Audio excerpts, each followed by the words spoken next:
আমার কাছে অনেকে এসেই জিজ্ঞেস করেন যে ডাক্তারবাবু, আমার তো নার্ভের প্রবলেম আছে, তাহলে আমি কি খাবো বা কোন কোন ভিটামিন আমার জন্য দরকার। নার্ভ রিজেনারেশনের জন্য বা নার্ভের ভায়াবিলিটি মেনটেন করার জন্য বেশ কিছু ভিটামিন রয়েছে। তো আজ আমি সেই 5টি ভিটামিন নিয়ে আলোচনা করব।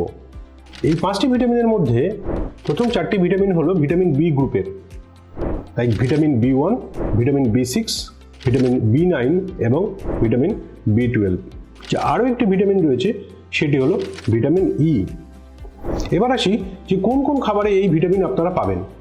এর মধ্যে হলো ডেয়ারি প্রোডাক্টস লাইক দুধ, দই, মাখন, ছানা, পনির এবং ওটস খেতে পারেন আপনারা, এবং অ্যাভোকাডো, নাটস যেমন আমন্ড, এবং মাছ, মাংস এবং ডিম। তো আপনারা যদি আপনাদের খাবারে এই ভিটামিন যুক্ত খাবারগুলো ইনক্লুড করেন তাহলে কিন্তু আপনাদের নার্ভ ভালো থাকবে।